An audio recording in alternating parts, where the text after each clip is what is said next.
fraction to a part of whole ti ani a whole kan ti chuan a pungpui soina ni mai a part era chu a bung hrangte te soina ani heta kan enang hian hemisquare pungpui hi whole lo ni ta se chuan hemisquare hi mun lia ti hian ka then chuan a mun khate te hi hemi bung hrangte te ho hi a part chuni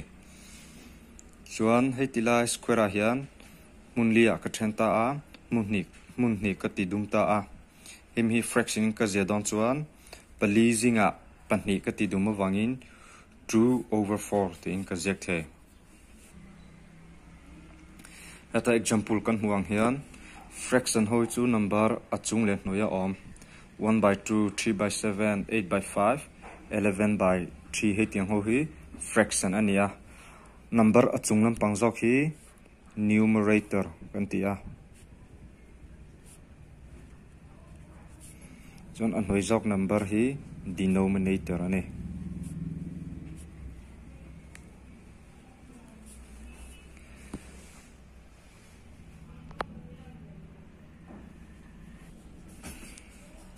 chuan fraction hi division form hi azia thaya intirnan 1/2 hi 1 divided by 2 ti hian ka zek thaya 11/3 po hi 11 divided by 3 ti hian azia thaya ni fraction a kan hria tur poimo do pakhat chu hitlai kan fraction nei ho an number te hi whole number te an ni nge turani whole number an ni lo chuan fraction ani thilo hata minus 8/5 lo ni ta se hi fraction ani am ti zona om chuan hi fraction ani thilo achan chu 18 minus an nei tlata hetilai number te kha whole number ani tur kan ti ta kha hi minus anei wangin mi 5 minus 5/8 he chu fraction ani thilo tina whole number kan ti chuan whole number chu 0 atanga in turn 0 1 2 3 4 ya chozel tur kani chuan hetilai denominator hi 0 ani thilo bok intirnan 3/0 hi fraction ani thilo noya hian 0 om thilo chuti chu fraction chu number numerator le denominator anga om heitila number te hi whole number ani turania chuan anoi denominator hi 0 ani thilo bok fraction hi rang kan leila proper fraction ti om leya proper fraction chu example kan huang hian a numerator te hi denominator ain ate zo ngei turani improper fraction a thung chuan denominator ain numerator te hi alien zok ngei turani chuan mixed fraction om lea mixed fraction chu example kan huang tia number in chopol no hi mixed fraction ania mixed fraction hi improper fraction a ada thaya chuan improper fraction hi mixed fraction a ada vele thayani like fraction om lea like fraction kan ti ho chu denominator te ain angani chuan khami fraction te ka like fraction ani entirnan 2/3/2 5/2 1/2 hetilai denominator te hi 2 vekania hetiang fraction a an denominator te ain nang vekni chuan khami fraction te ka like fraction ani heta po hian 2/7 8/7 5/7 20/7 hengte po hi denominator te an vek awangin like fraction ani exercise convert into mixed fraction tiania itilai abc question te kan answer improper fraction numerator lian so khoka improper fraction ho nia hemi improper fraction ho hi mixed fraction a kan le don tinani chu entinge mixed fraction a kan le tang kan ti chuan hetilai numerator hi denominator in kan semang sem taila 4 hi pathum in ka sem chuan pathum hun khat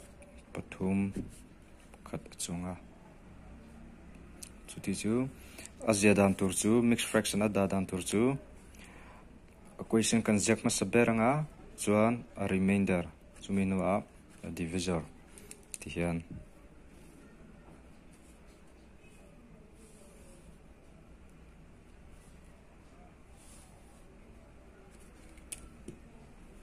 chuti chu equation chu 1 ania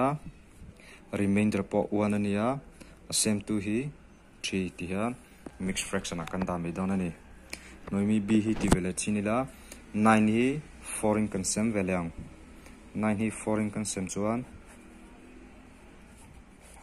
4 2 are 8 1 a chunga chuti chu equation hi 2 ania remainder hi 1 ania chuan a same to hi 4 ti hian 9 by 4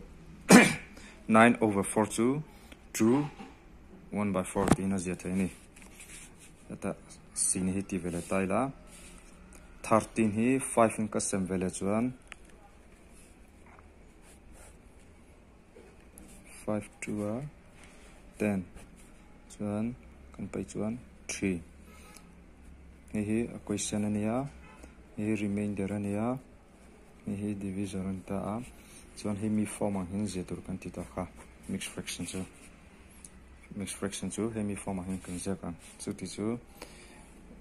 ata equation chu true ania remainder hi 3 chuan asem to hi 5 ti kan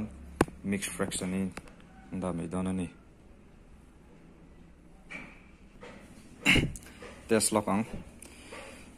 15 over 2 5 over 3 23 over 4 hi video lo post la lo ti ve zung zung tele answer ka zia main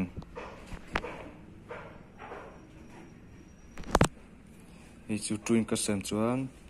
7 1 by 2 ani nga hi chu 1 2 by 3 hi chu 5 3 by 4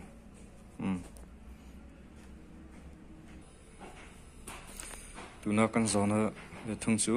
convert into improper fraction tenia heta fraction mu ho hi mixed fraction ho kan ya mixed fraction ho hi improper fraction a kan zek vele thunga intinge kan jang kan ti chuan ama saberin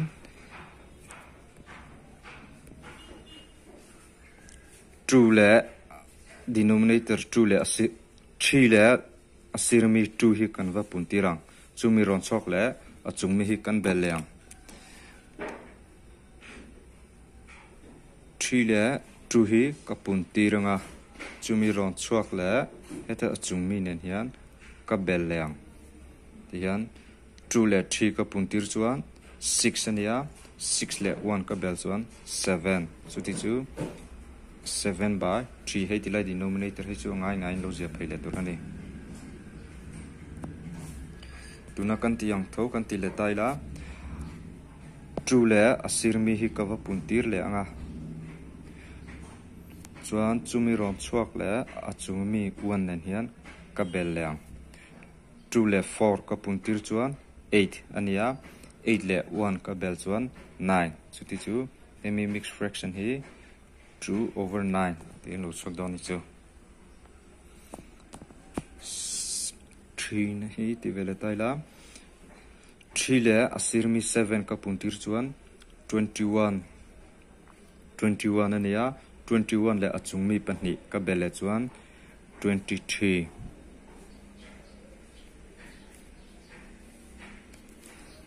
tihan mixed fraction ho hi improper fraction ada thaya tuna kan ti dang kha improper fraction ada dan chu ni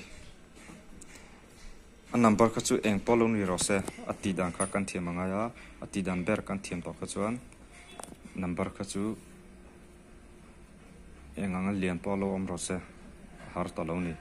asirmi nen kan va pun anoi mi le asirmi kan va pun tiranga aron chok le achungmi nen kan bel lenga ti khan kan lo ziak pe nga mixed fraction in a chok to mai don ani hi dule lo test vele ta la video lo post la answer ka zia main lo ti ve pot la chuan chumi hnuwa n le don ya 1/2 equal to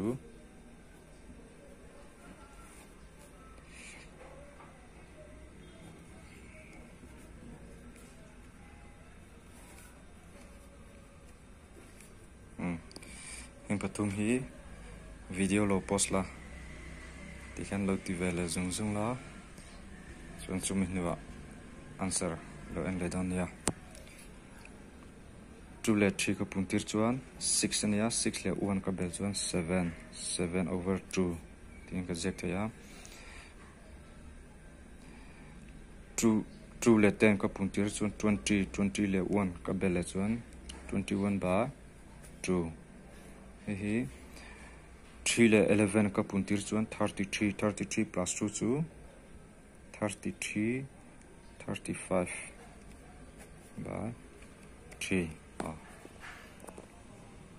tikhan tijar metani